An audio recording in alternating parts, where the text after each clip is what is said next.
In today's video, I want to talk to you about growing a business that's going to allow you to make multiple six figures, but that doesn't require you to be there 24/7. When I first started my business, I was working around the clock. I was a freelancer. I was just working on my laptop all the time, and I got burnt out because I didn't do what I'm going to share with you today in this video. And so I want to save you the headaches, because at the end of the day, a lot of us are starting businesses because we want more free time. We want to be able to stay with our families. Maybe you're a mom or you have kids and you just want to have more time for them, or you want to travel. Maybe you want to travel around the world, right? So making sure you set up your business the right way is crucial. And that's why I started an agency business. Because with an agency, you can hire virtual assistants to do all of your client work. So you don't have to be in the weeds in the day-to-day. That's going to free up your time. And that's what freed up my time to not have to constantly be working on my business all the time. Instead, I could focus on those tasks that bring in the most money, which is, for me, content creation, creating YouTube videos, batching my content, and showing up as the leader, right? So I had to make some mindset shifts to get to this level. And so I want to share with you what those are, because that's the first thing you need to do, is to change the way you think about your business. So number one, you have to think about hiring virtual assistants is an investment in your business. When you hire a virtual assistant to do social media management, to do caption writing, to do video editing, to do those tasks that take hours and hours, because I can tell you right now, video editing takes so much time. Like these YouTube videos that you're watching, I have someone who edits them for me.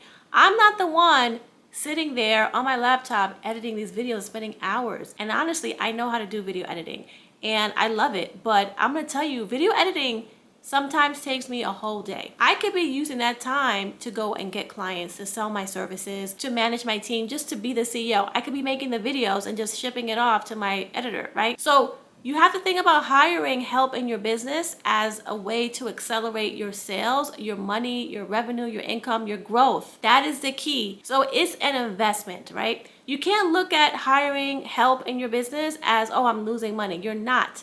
Because if you didn't hire a virtual assistant, then you're going to be spending 40 to 50 hours a week on your laptop trying to manage your clients. It's just not sustainable. Like, it's not, especially if you have kids and a family or you have obligations. The other thing is, there are virtual assistants that are smarter than you, okay? They know more than you. In fact, they know more than me. That's why I hire people who are smarter, that have skills I don't have, like doing certain types of graphic design stuff. I have a graphic designer who does that. I have someone who does automations, who automates my sales funnel. I know how to do some of it. I understand the process, but there are people that just know more. So I invest money in hiring people who are smarter than me. This way, I can stay in my zone of genius, okay? And my zone of genius in my business is, I love content creation. I love teaching people things. And so I'm good at that. And I love to do sales and marketing. But you may have a different zone of genius. So you have to understand what that is and focus on what you're really good at, and then have someone else do the rest. Another mindset shift I really had to make was,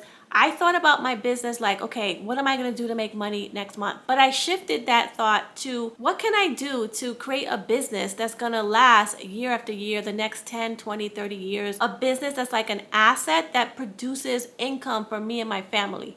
So when you shift your mindset to long-term thinking, right?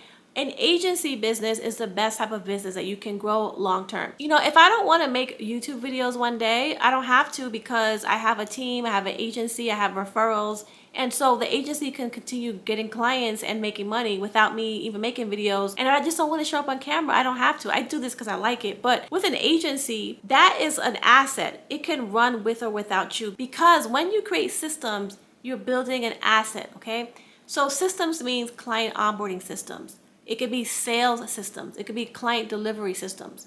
When you build out this asset, this machine, if you want to sell your agency, you can sell it. You can sell your business when you retire if you want to. You don't have to, but it's an option because you set up an engine. Also, with an agency business, you don't have to be the face of it. So like, if you don't want to always, create content all the time, you don't have to. That's the beautiful thing about this type of business model. I would say that for me, I like creating content. Maybe in the future, I'll have my team member create content for the agency, but I like doing it, so I'm doing it now, but I could decide not to. That's why I love this business model. Another thing I did to really help me grow my business was I created an automated sales system. So this is where I have sales every single week, every single month. I'm able to sell different offers, and I created a buyer's journey. So people may come across my content here on YouTube or my short form videos, and then they'll go click on my website. They'll see some freebie I have on my website. They'll download that. They'll be in my email newsletter. And then from my email newsletter, we're sending out email newsletters like every single week. We're able to sell different offers in the newsletter. So this way, I have people coming to me who want to work with me instead of me having to always go and chase after clients. When I first started my business, like the first year, maybe the first couple of months, I was chasing clients. I was trying to go find clients. I was submitting different sales proposals. So there was a lot of me having to go out there and find people. I was attending a lot of networking events, trying to meet other entrepreneurs who can either refer me or who are interested in my services. And that's good. And I actually teach people to do this. But after several years where we are today, I decided that I don't want to rely just on having to go and outreach to other people and just like approach others and chase other clients. I created a content engine system. I would call this a content flywheel, where I have content going out all the time. And so I'm generating new leads all the time, 24/7. And so I have an audience of people I can sell my offers to. This has allowed me to really just relax and not be stressed. And I actually wish I did this earlier, and I didn't. It took me a while to do this. And I think a lot of freelancers or like solopreneurs, people who do social media marketing, people who do like virtual assistant work, a lot of done-for-you service providers don't do this. They'll do it for their clients, but they won't do it for themselves. And so I think that it's important to focus on that, because otherwise you're going to have to always chase after people. Another thing I did was I really focused on having patience, okay? So when you hire virtual assistants, you need to be patient. You need to be able to first train them. You have to onboard them first. And part of my onboarding process for my VAs is I'll do an orientation session with them. Then we train them. I have SOPs. And creating a library of SOPs, which are standard operating procedures, these are instructions that tell my team what to do. Like how to send an email newsletter, how to upload our content, how to create content, what to say, what my brand style, what my brand voice is, just this whole process for content creation is something that I've been able to take out of my head and put into a document that is training my virtual assistant team. That required me to be patient because it took me a little bit of time. Little by little, I built it out. But then also, when you hire a virtual assistant, you need to give them time to learn. So there's like an onboarding process you have to go through. It typically takes about 2 to 4 weeks to really train and onboard a VA. And this is something that I actually specialize in and I help people with.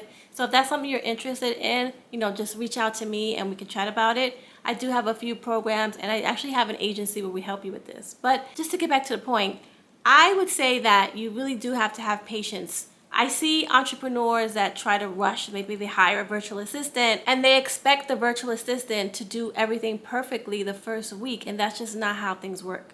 So you have to have patience, because when you train your team and you give them the tools they need to be successful, you can take a step back and really release and just like let them run everything. But it requires you to create systems in your business. All right, so I have a few resources if you're interested below this video that show you how to create client onboarding systems and structure your business the right way. Also, make sure you subscribe to this channel. I have new videos coming out every single month where I show you how to build a business that gives you freedom to live your life. So I'll see you in the next video.